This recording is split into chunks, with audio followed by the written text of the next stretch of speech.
Man, I wish we did this pre-recorded and I edited and put the girl picture on there. No, we ain't doing that. Call Andy. You and Andy just need to do a one-on-one. Ready? Yeah.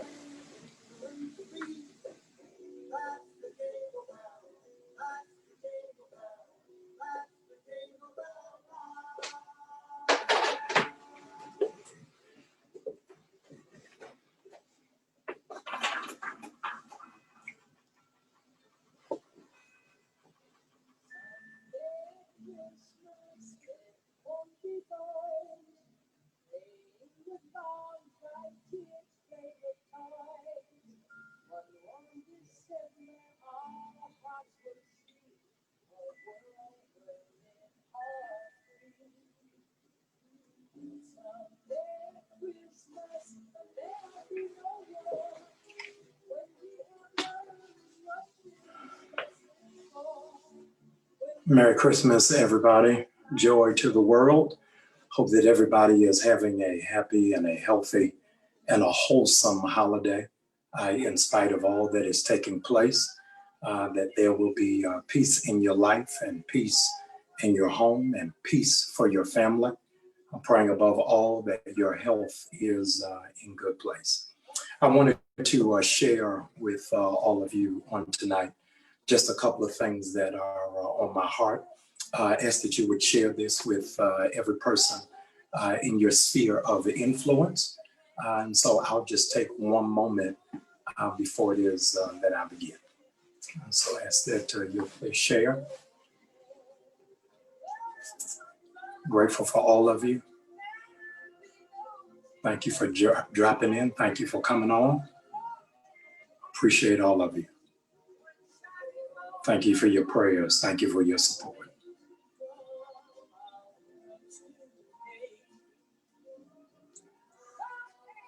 All right, we'll start in just 1 minute. In just 1 minute, we'll begin. I'm sorry.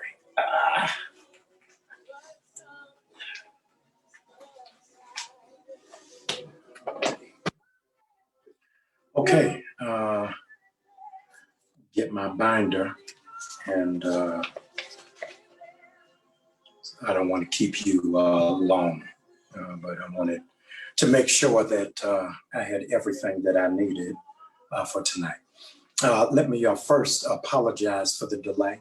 I know ordinarily you would have looked to hear from me sooner and earlier, but I've been busy campaigning around the state of Georgia as we are in a very critical election for 2 senators to be elected.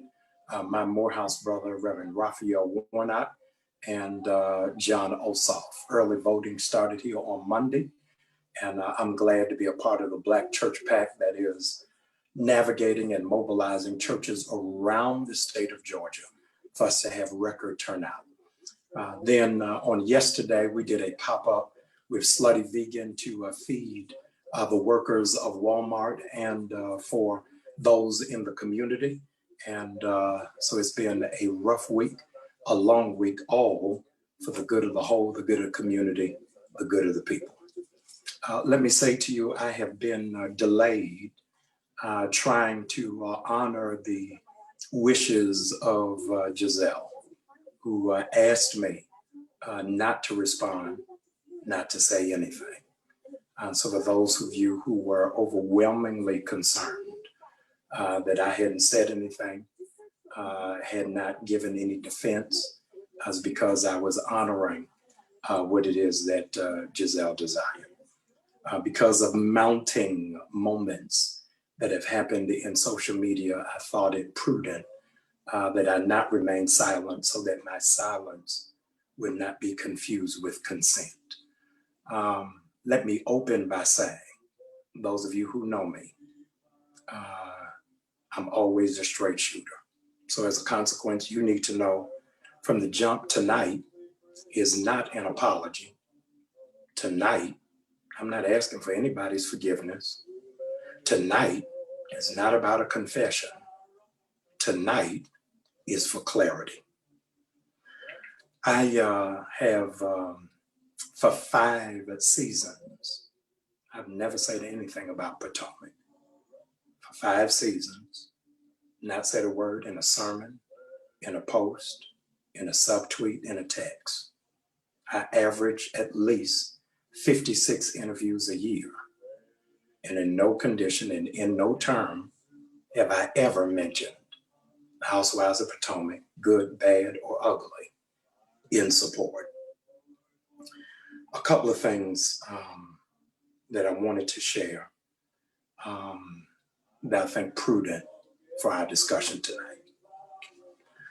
I have long since not been an advocate for many reality television shows because I don't think that it represents the best of who we are, nor does it advance our progress, our maturity, and our brilliance. A bone of contention between Giselle and I for years was about her participation in the show and how it is that I did not support it. In baby steps of reconciliation, I agreed to be on it against my better judgment, against my wisdom, and even against my convictions. I wholeheartedly regret participating. And I want you to know that I will never be on the Housewives of Potomac or anything in that franchise ever again. But I wanted you to know why. I took a couple of days to be sober of thought and clear of mind, so I would not, in fact, operate in emotionalism, but in sound judgment. So I want to tell you why you will never see me on the Housewives of Potomac again. It has been a gross misrepresentation of my character, my ministry, and my humanhood. There are a couple of things that have happened this season that require immediate redress. Many of you who are watching bombarded me with accusations of abandoning my family, not being there for my girls, for their photo shoot, as if I was just in Atlanta, frolicking around and participating in willful neglect. The truth of the matter is, I was in South Africa. I was in South Africa, coming back for the photo shoot, and had a delay in Frankfurt, Germany for 6 hours. The producers knew it, the network knew it, and as a consequence, my flight did not land in enough time. And none of that was mentioned. None of it was brokered. None of it was represented. Secondly, what happened on Housewives of Potomac is that many of you misguidedly thought that it was in real time. It was, in fact, recorded a year ago in 2019. And so you saw my children who were not happy with me, but you didn't have context. It was their first day of school, and this is the very first time in their entire lives that the first day of school I was not present to pick them up or to take them. Any of you who have teenagers understand the emotional roller coaster of teenage girls. As a consequence, I had just moved to Atlanta, so it was adjustment for them and it was for me. They are absolutely daddy's girls. As a matter of fact, they are here in Atlanta often and frequent, and more than their school, they wear new birth t-shirts and hoodies almost every day. Faithfully, even while in Maryland, they watch their father on Sunday morning in worship. I have a very healthy relationship with my children, which I value and which I absolutely don't take for granted.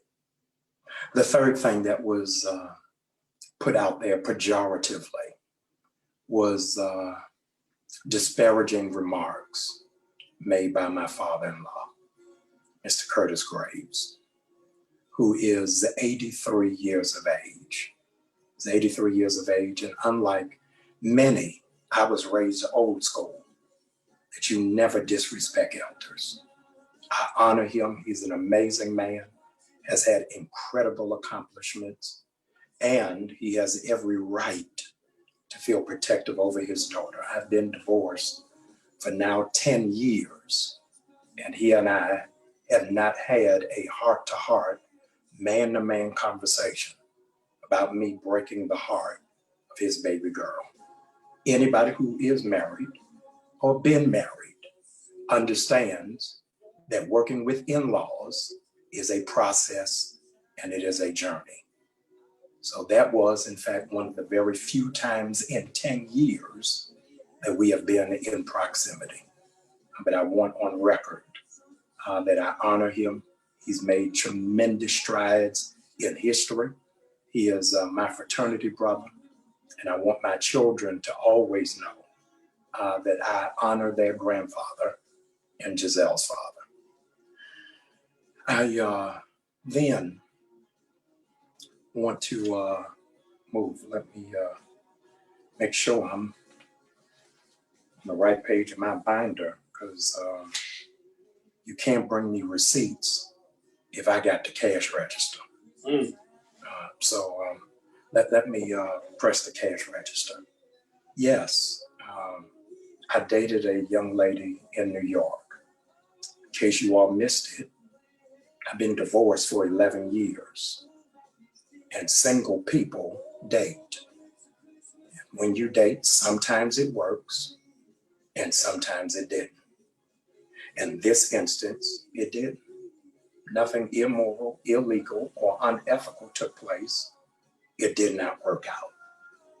There is some clarity that needs to happen. I'm not married. I'm not engaged. So some of you have a strange relationship with language. You can't have a mistress while you're single. So I never had a mistress. As a consequence, she has never been to visit me in Atlanta, never been to Newburgh, never been in my home. I've never been in her home.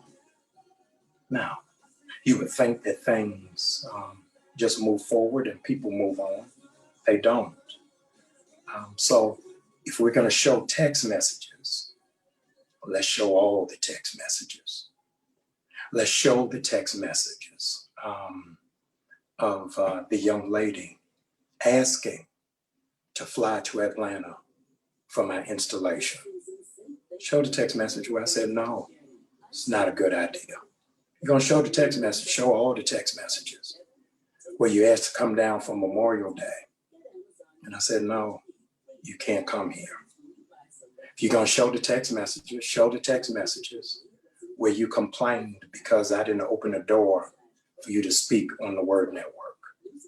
You're going to show the text message, show all of them, how it is that you wanted me to hire you to be on staff.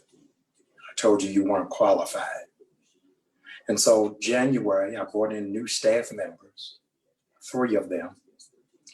My assistant pastor, Collis Lemons, my internet pastor, Kervance Ross, and my emerging generations pastor, Cariana Turner.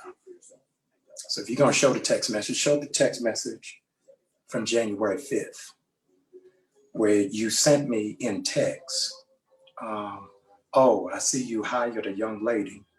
You must be sleeping with her. To which I responded, no, I didn't even know her before I hired her. 56 people applied for the job, and she emerged because she is competent and because she is capable. And so for you to insinuate it is fraudulent. You're going to read the text messages. Read the text messages where you asked me to review your dissertation on Black women's empowerment. And I told you it needed a revision because it doesn't have depth. It doesn't have enough nuance, and there is no creativity. We're going to read the text. Read the text. How it is that you sent this quote, receipts to 27 periodicals and blogs, hoping to sell a story. And of the 27 you sent it to, 25 dismissed it because they knew it had no merit, it had no weight. And so because doors were not opening, because you're chasing clout and an opportunity to get on a stage that gift and integrity necessitate, you then sent it to the executive producers of Bravo. Sent it to the executive producers of Bravo, they didn't respond. So you sent it to every person in the cast. Your dissertation is on the empowerment of Black women. So the question is, if you're empowering Black women, why'd you send it to the entire cast and never send it to Giselle? You want to equip her and not break her or crucify her, and you thought something was awry, then the responsible thing to do is to go to that woman. But you didn't do that. It's okay. What you didn't say in passing out this information is that you and your sister were starting a magazine, very fledgling, no circulation, poor editing. And so my coy in answering you about where I am and what I am doing is not as a friend, but because I didn't want it in publication and I didn't trust it, obviously wisely, that it wouldn't be used otherwise, because every ask had a demand for something else. Now, the only person who bought into it was Monique. So let's go to that.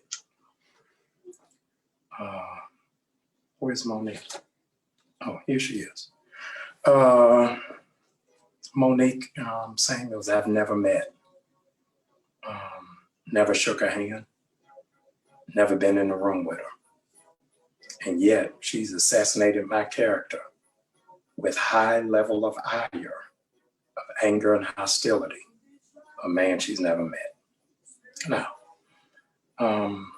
I've got to address this because on national, international television, you've labeled me a holy whore, I think is the word you used, holy whore.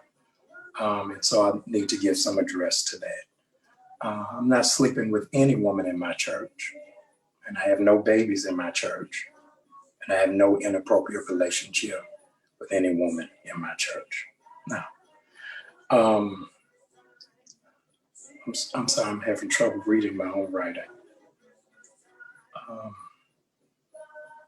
Oh, here it is. So I understand what the hostility was about and why the redirect of attention was on me. The redirect of attention on me, you teamed up with your best friend, who rest in peace, has gone on to be with the Lord, and generated a story because you wanted to redirect because you thought a story was getting ready to break, that your baby is from your trainer. And that's what got your husband upset because he thought Giselle leaked it. And I want to tell you, Monique and Chris, it is not Giselle who leaked that, but Monique, your best friend, Gigi. We had nothing to do with it. You came hostile and angry, and it was misdirected rage. Misdirected rage because you live in a house with a man who has anger management, who doesn't mind expressing volatile behavior. And everything that I'm saying tonight is not conjecture. This is not murder. This is self-defense. And so on Sunday, for the first time in 5 years, I'm inviting my audience to watch the reunion, Housewives of Potomac, where you will see Monique's husband try to attack my wife, my ex-wife, Ann Robin. And security had to be called, and he had to be subdued. And I'm very concerned Monique, you all have my phone number as you expressed on the show, but I had you all's address. And because of grace, I didn't respond to that. Chris, you got to take care of CTE. Yeah. Some of your former teammates contacted me. They're concerned. Said, Jamal, please don't respond because CT is a progressive degenerative disease from a history of trauma to the brain. And so just last week, you had an outbreak again of verbally assaulting a Black woman in Safeway. We have the footage of that, but I'm not going to air that, but I'm asking you to please get help. I've tracked down your pastor, so all of what I'm saying is in love, so that your pastor can help you get the help that is needed and that is necessary. None of this really necessitated happening. I've not bothered any of you. I've not said anything disparaging against any of you. I've not attacked any of you, but I thought it was necessary for a couple of reasons. I thought it was necessary because of the failures of my past. It made the accusations of the present believable. And many of you began writing on my social media with no information, began attacking me with no information, start going all the way in with no information. And I wanted believers to know that no matter what it is that you did in your past, you can outlive it in your present. And regrettably, those of you who have said the most vile, nasty, and negative things did it behind scripture. You did it under the guise of being saved, not calling for prayer, but immediately calling for crucifixion. I didn't say that I was perfect, nor do I pretend to be. But don't come for me unless I invite you. All of us are in a journey of a process of trying to be better, trying to work out, and I am one of them. And so you have to forgive me because I'm not going to hold you long. Pastor, why are you running? I'm running because I got to get ready, because Saturday I got to feed 8,000 families in Atlanta who don't have groceries. I think I got to announce that here because none of these bloggers are going to write about that. I got to go because as soon as I finish that, I got to open up Christmas City for 1,000 disadvantaged children whose parents are incarcerated, they're in foster care, or their parents have been laid off in COVID. I got to go because I got to go further, make sure that by January 5th, we elect 2 senators from the state of Georgia and flip the state and change the nation. I got to go because I'm not called to entertainment. I'm called to empowerment. So I know that many of you will still have stuff to say. I am not here to convince you. What I am here to say is I wish we would expend as much energy pushing positive than we do pushing negative. I wish when one of us falls or makes a misstep, we will cover them, protect them, and then push them. I wish that at some point or another, we would mature and reason together. I live in Atlanta, but I'm from Baltimore. I want to wish all of you a Merry Christmas and to all a good night. God bless you.